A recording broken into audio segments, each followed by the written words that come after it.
malapit sa puso mo, relatable.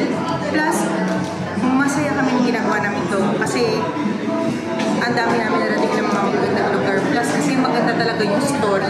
Pampamilya talaga siya.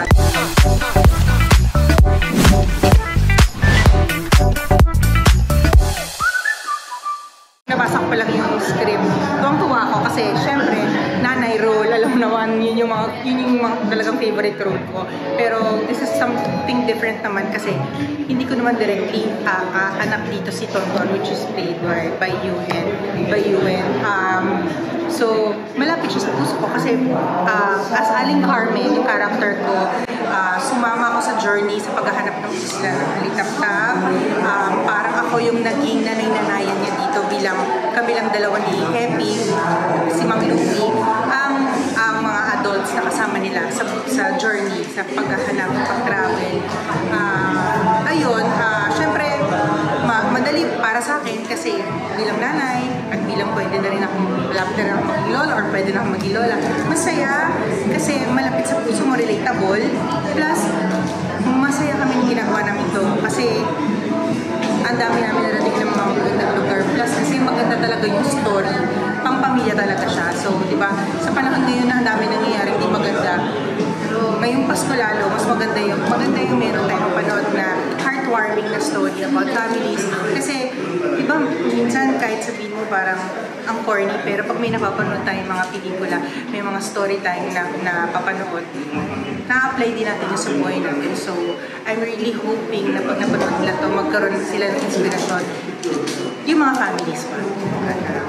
Kahit na anong mangyari, hindi man magaling sa paligid, meron pa rin tayong pag-asa. Kasi diba sa Film Fest, sa Metro Manila Film Festival, or kahit anong Film Fest, gusto natin, lalo na kasi Pasko gusto natin yung iba-ibang timpla. So, para sa akin, ang take ko dito, in-encourage namin yung buong family. Christmas season, is a holidays, lahat tayo magsasama-sama. So, maganda rin to kasi meron din mayroon din mga pelikula na hindi rin naman makakasama yung mga bata, di ba? Depende yan sa rating. Ngayon, pinagmamalaki ko itong Firefly kasi para talaga to sa mga bata.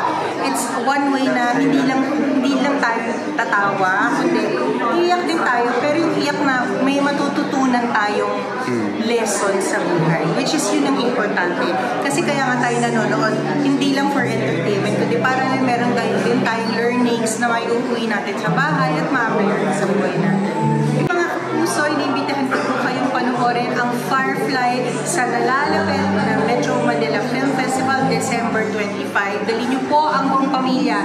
Hindi lang kayo mga nakatatanda, dalhin niyo po lahat ng mga anak niyo, mga apo niyo, kasi magandang story to ng pamilya at ng mga bata na sigurado naman ako kahit na pinagmamalaki na GMA Pictures to at ng GMA Public Affairs kasi marami mapupulot na aral at nakakataba siya ng puso. So panoorin natin ito, magsama-sama tayo ngayong Pasko sa Metro Manila Film Festival.